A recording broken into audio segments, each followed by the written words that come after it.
Daredevil के season 1 का recap देखने के लिए डिस्क्रिप्शन बॉक्स चेक करें। तो सीजन 1 के लास्ट में हमने देखा कि कैसे डेयरडेविल किंगपिन को हरा देता है, जिस वजह से उसे जेल जाना पड़ता है। तो इसका फायदा उठा के आयरिस गैंग इस सिटी में अपना दबदबा बनाना चाहता है। तो आयरिस गैंग के बीच एक मीटिंग चल रही होती है। इसी बीच वहाँ पे एकदम इंटेंस फायरिंग देखने को मिलती है। तो उस फायरिंग में एक प्रोटो नाम का बंदा सर्वाइव कर लेता है, जो कि सीधे फॉगी और मैट के पास आता है हेल्प मांगने के लिए। जिसके बाद कैरन पेज इन दोनों को मना लेती है इसकी मदद करने के लिए। एलियट प्रोटो से और भी ज्यादा पूछताछ करने पर इन्हें पता चलता है कि इस फायरिंग के पीछे केवल एक ही बंदे का हाथ है, और वो कौन है ये अभी भी मिस्ट्री बनी हुई थी। जिसके बाद ये लोग इसका केस तो ले लेते हैं, मगर सामने वाले के पास बिल्कुल भी पैसे नहीं थे इनकी फीस देने के लिए। और इस इन्वेस्टिगेशन को कंटिन्यू करते हुए फॉगी पहुंच जाता है the dogs of the hell नाम के एक अमेरिकन मोटरसाइकिल क्लब की ओर, क्योंकि ऐसा सुनने में आया था कि उनके क्लब के ऊपर भी कुछ इसी तरीके का अटैक हुआ था। और इधर मैथ्यू मर्डॉक इस क्लब से निकले कुछ डिटेल्स का पीछा करने में लग जाता है, और वहीं पे कैरन एलियट को हॉस्पिटल लेके चली जाती है। और यहाँ हमारी मुलाकात होती है फ्रैंक कैसल से, जो कि एलियट को खत्म करने के मकसद से उस हॉस्पिटल में फायरिंग कर रहा होता है। मगर कैरन और एलियट वहाँ से बच के भाग जाते हैं, और तभी वहाँ पे एंट्री होती है डेयरडेविल की, जिसके बाद फ्रैंक कैसल और डेयरडेविल कुत्तों की तरह लड़ाई करते हैं। मगर मौका देख के फ्रैंक कैसल डेयरडेविल के मुंह पे ही गोली चला देता है, मगर लकीली डेयरडेविल अपने हेलमेट की मदद से बच जाता है। लेकिन गोली के इम्पैक्ट से डेयरडेविल पूरी तरीके से हिल गया होता है, जिस वजह से उसके सेंसेस कुछ दिनों तक अच्छे से काम नहीं करते। तो ये तीनों समझ गए थे कि एलियट को अब खुले में नहीं छोड़ा जा सकता। तो फॉगी डिस्ट्रिक्ट अटॉर्नी से बात करता है, जहाँ पे अटॉर्नी एलियट के सामने एक शर्त रखती है कि अगर एलियट इनकेस्टिंग ऑपरेशन में शामिल होता है तब उसे एनवाईपीडी की तरफ से सिक्योरिटी मिल जाएगी। एलियट के ना चाहते हुए भी फॉगी और कैरन इस बात के लिए मान जाते हैं, और इधर मैट पॉटर से मिलने जाता है ताकि वो अपने सूट में कुछ अपग्रेड करा सके। इसके साथ ही वो अपने इन्वेस्टिगेशन में पाता है कि आयरिस गैंग का एक डॉग मिसिंग है, तो वो फौरन उसे ट्रैक करने के काम में लग जाता है। और दूसरी तरफ डिस्ट्रिक्ट अटॉर्नी अपना स्टिंग ऑपरेशन शुरू करती है। तब यहाँ पे पता चलता है कि एलियट को डिस्ट्रिक्ट अटॉर्नी ने पनिशर को पकड़ने के लिए एक चारा की तरह यूज किया होता है। और ये सुन के फॉगी और कैरन बिल्कुल भी खुश नहीं होते। और इसके फौरन बाद डेयरडेविल वर्सेस पनिशर एक बार फिर से हमें देखने को मिलता है, जिसमें पनिशर पहले की तरह एक बार फिर से हैंड टू हैंड कॉम्बैट में डेयरडेविल को हरा देता है। और फाइट के एंड में डेयरडेविल बेहोश हो जाता है,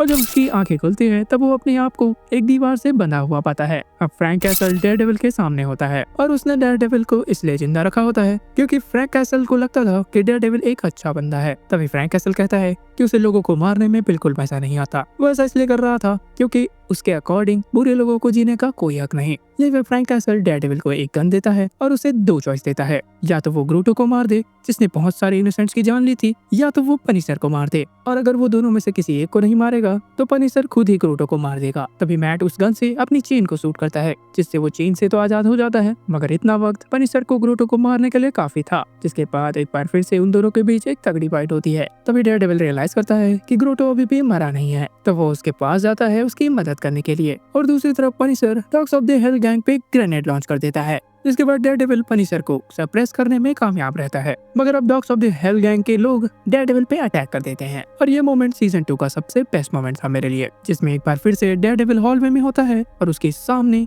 एनिमीज की फौज होती है, जिसकी डेयरडेविल पिटाई करते हुए आगे बढ़ता ही चला जाता है। और अब चाहे हॉलवे हो या फिर सीढ़ी, डेयरडेविल किसी को भी नहीं छोड़ता। इसके बाद आयरिस गैंग के लीडर को हम एक फ्यूनरल अटेंड करते हुए देखते हैं, और ये फ्यूनरल किसी और का नहीं बल्कि इसके बेटे एलियट का होता है। और अपने बेटे की मौत का बदला लेने के लिए वो डेयरडेविल के पीछे अपने पूरी गैंग मेंबर को लगा देता है। दूसरी तरफ कैरन पेज फ्रैंक कैसल की पूरी जन्म कुंडली निकालने में लग जाती है, जिसमें उसे इन्वेस्टिगेशन करने पे पता चलता है कि फ्रैंक कैसल मिलिट्री बैकग्राउंड से बिलोंग करता है, और जिसकी फैमिली लाइफ किसी ट्रॉमा से कम नहीं थी, क्योंकि फ्रैंक कैसल की फैमिली दो गैंग के बीच हुए शूट आउट में मारे गए थे। और इस शूट आउट के दौरान फ्रैंक कैसल को भी अच्छी खासी चोटें आई होती है, और जब वो फुली तरीके से रिकवर होता है उसके बाद से अपनी फैमिली के कातिलों का बदला लेने के लिए फुल ऑन रेज मोड में होता है। और देख कैसा लगता है कि न्यूयॉर्क पुलिस डिपार्टमेंट इस मैटर को किसी तरीके से दबाना चाहती है, तो इस वजह से Frank castle New York police department के भी कुछ ऑफिसर के पीछे लगा होता है। तभी हमें देखने को मिलता है कि आयरिस गैंग डेयरडेविल और फ्रैंक कैसल को ढूंढते ढूंढते फ्रैंक कैसल के सामने पहुंच जाते हैं और उसे किडनैप कर लेते हैं। तो फ्रैंक कैसल के किडनैप होने का एक और रीजन था कि फ्रैंक कैसल ने आयरिस गैंग के काफी सारे पैसे चुरा के रखे हैं, जिस वजह से आयरिस गैंग फ्रैंक कैसल के पीछे पड़ी थी।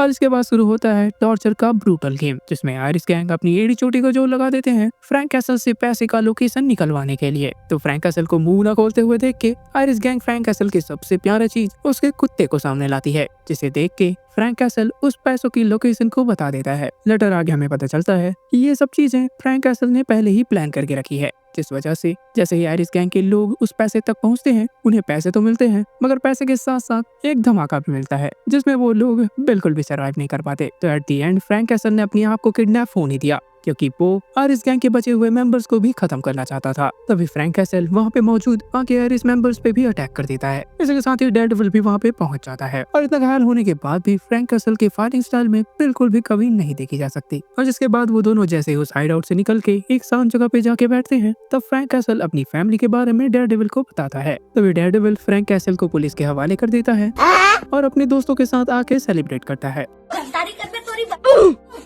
तो इनका सेलिब्रेशन खत्म होने के बाद मैट और कैरन के बीच एक ऑकवर्ड मोमेंट हमें दिखाया जाता है, जिसके बाद मैट जैसे ही अपने घर पहुंचता है, वो नोटिस करता है कि उसके घर में उसकी एक्स गर्लफ्रेंड आके बैठी हुई है। तभी हमें फ्लैशबैक दिखाया जाता है जिसमें मैथ्यू मर्डॉक और फॉगी नेल्सन अपने कॉलेज के दिनों में पार्टियों में बिना बुलाए जाया करते थे। यहीं पर मैट की मुलाकात ग्रीक एम्बेसडर की बेटी इलेक्ट्रा नाचियोस से होती है और इलेक्ट्रा काफी बड़े घर से बिलोंग करती थी और इलेक्ट्रा को भी मार्शल आर्ट्स और वेपन चलाने में महारत हासिल होती है। तो एक दिन जब इलेक्ट्रा को पता चलता है कि मैथ्यू के डैड का मर्डर हुआ था, तो वो उस केस की पूरी तहकीकात करती है और जो मर्डर होता है उसे मैट के सामने पेश करती है। यहाँ पर इलेक्ट्रा चाहती थी कि मैट अपने पापा के कातिल को अपने हाथों से मारे, तो मैथ्यू मर्डॉक उसे कस के पीटता है, मगर रहा सवाल उसकी जान लेने का तो मैट इससे पीछे हट जाता है। इससे दोनों के बीच टेंस माहौल क्रिएट हो जाता है और इसके फौरन बाद ये दोनों ब्रेकअप कर लेते हैं। Now back to the present. Electra बताती है कि वो यहाँ पे एक बिजनेस डील के लिए आई है और जिसमें वो मैट की मदद चाहती है, क्योंकि इलेक्ट्रा को ये जानना था कि सामने वाला सच बोल रहा है या झूठ। यहाँ पर मैट इलेक्ट्रा के साथ काम करने से मना कर देता है क्योंकि इलेक्ट्रा एक प्रोफेशनल असैसिन होती है। तो इलेक्ट्रा जैसे ही वहाँ से निकलती है, मैट उस पे नजर रखना शुरू कर देता है। इधर कैरन अपनी इन्वेस्टिगेशन को लेके पेन के ऑफिस जाके फ्रैंक कैसल से रिलेटेड डिटेल्स निकालती है। इधर मैट इलेक्ट्रा से बात करने आता है जहाँ पे उनके ऊपर याकुजा अटैक कर देते हैं।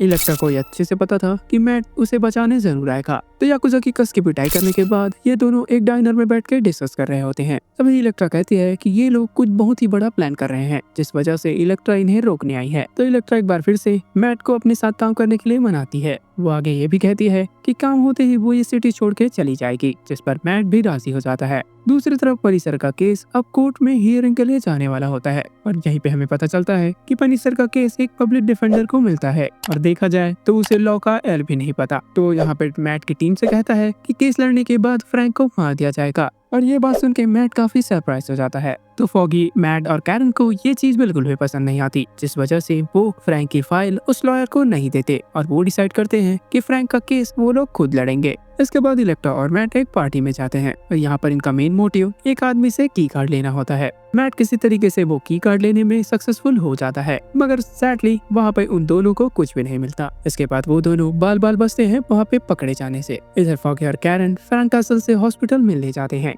तो यहाँ पे कैरन उसे सजेशन देती है कि अगर वो अपने सारे क्राइम्स को कन्फेस कर लेगा तो उसे 25 साल की ही सजा होगी, जो कि इस केस को देखते हुए बेस्ट डिसीजन लग रहा होता है। लेकिन फॉगी इसका डाउन साइड भी बताता है कि अगर वो ऐसा करता है तो उसे जेल में कोई भी सिक्योरिटी नहीं मिलेगी, जिस वजह से जेल में उसे कोई भी मार सकता है। तो जब जज फ्रैंक कैसल से मिलने आती है तो वो जज के सामने भी कह देता है कि उसने जो भी किया है बहुत सही किया है। तो अब फ्रैंक कैसल के स्टेटमेंट से ये तो क्लियर है कि फ्रैंक कैसल के ऊपर अब कोर्ट में केस चलेगा और उसके साथ क्या होना है ये ज्यूरी डिसाइड करेगी। इधर फॉगी मैट से गुस्सा होता है क्योंकि इस केस के पीछे फॉगी एकदम अकेला पड़ गया है। ऊपर से मैट अपनी एक्स के साथ ज्यादा टाइम स्पेंड कर रहा है बजाय के इस केस के। इसके बाद ये तीनों फ्रैंक कैसल के केस की ओपनिंग स्टेटमेंट लिखना शुरू कर देते हैं और देखा जाए तो इस स्टेटमेंट वाले काम में मैट काफी ज्यादा अच्छा होता है, लेकिन इलेक्ट्रा के साथ बिजी होने के कारण वो टाइम पे कोर्ट नहीं पहुंच पाता, जिस वजह से फॉगी को ओपनिंग स्टेटमेंट देनी पड़ती है और ओपनिंग स्टेटमेंट देते हुए फॉगी का परफॉर्मेंस काफी एवरेज रहता है। तो अब इनका प्लान होता है पीटीएसडी दिखा के फ्रैंक कैसल को बचा लिया जाए या फिर उसकी सजा कम से कम करवाई जाए।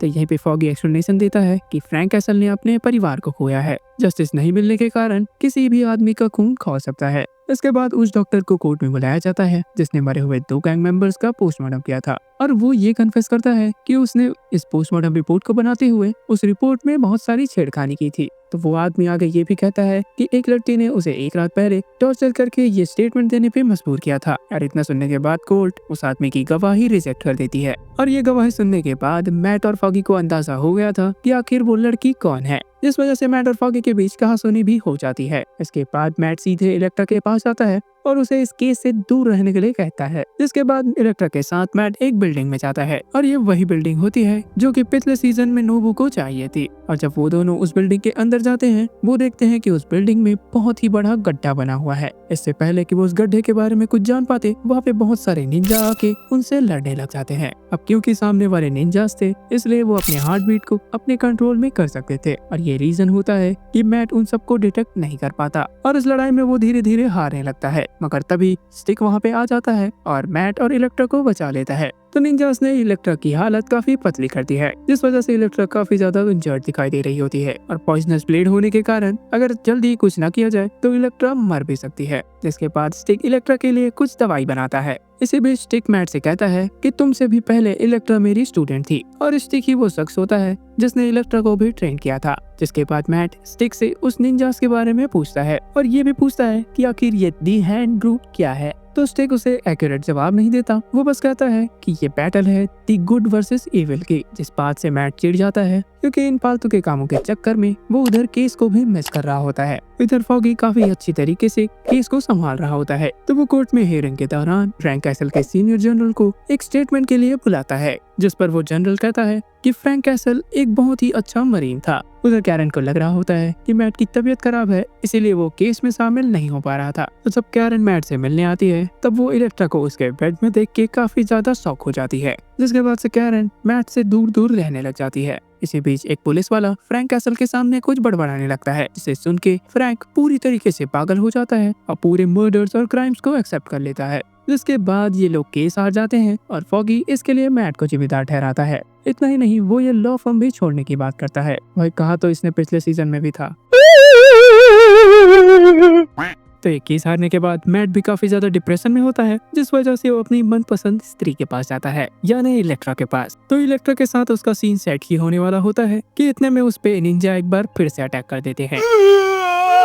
इसी तरीके से वो दोनों उस निंजा को पकड़ लेते हैं। तो मैट जब देखता है ऑब्जर्व करता है कि वो छोटा सा बच्चा है तभी इलेक्ट्रा उस छोटे से बच्चे का गला काट देती है। मैट इसे देख के काफी ट्रॉमेटाइज हो जाता है और इधर हमें दिखाया जाता है कि पनिशर को उसी जेल में रखा गया है जिस जेल में विल्सन फिस्क को भी रखा गया है। तो फिर जब से जेल में आया था तब से एक बंदा उसे परेशान कर रहा था। वाह भाई क्या दिन आ गए हैं, अब बुली ही बुली को परेशान कर रहा है। हाँ तो now back to the topic. और जब विल्सन फिस्क फ्रैंक कैसल को देखता है तब उसे ये बताता है कि जिस ड्रग लॉर्ड की शूटिंग के चलते तुम्हारी फैमिली की जान गई थी वो ड्रग लॉर्ड भी इसी जेल में कैद है। तो विल्सन फ्रैंक से डील करता है कि उसे मारकर तुम्हारा बदला पूरा हो जाएगा और इस जेल में विल्सन का रूलर सेट हो जाएगा और फ्रैंक कैसल भी इस डील के लिए मान जाता है। तो मौका देख के वो आदमी को मारने के लिए फ्रैंक कैसल निकल जाता है और जब वो उसे मार रहा होता है तभी वो आदमी इस मर्डर के पीछे एक ब्लैक स्मिथ नाम के आदमी का नाम देता है। इधर अपना काम पूरा होते ही विल्सन फिस्क फ्रैंक कैसल से अपना मुंह मोड़ लेता है जिसके बाद वहाँ पे मौजूद बहुत सारे कैदी सीधे फ्रैंक कैसल की तरफ पड़ते हैं। मगर ये लोग भूल गए थे कि अपनी लाइफ की सबसे बड़ी और आखिरी गलती करने वाले हैं और लिटरली यहाँ पे अगर फ्रैंक कैसल को इन कैदियों को मारते हुए डेयरडेविल देख रहा होता तो वो अभी खून के आंसू रो रहा होता।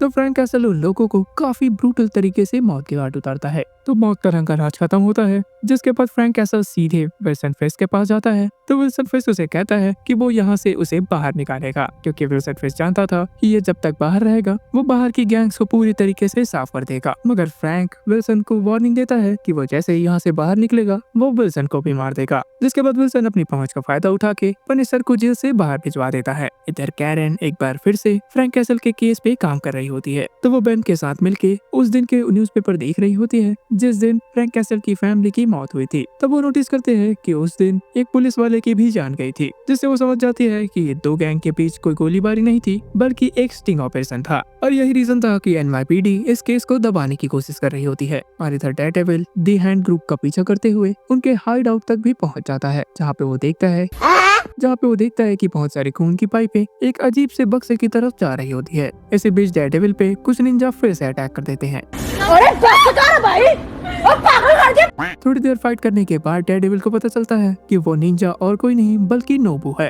असंभव! असंभव।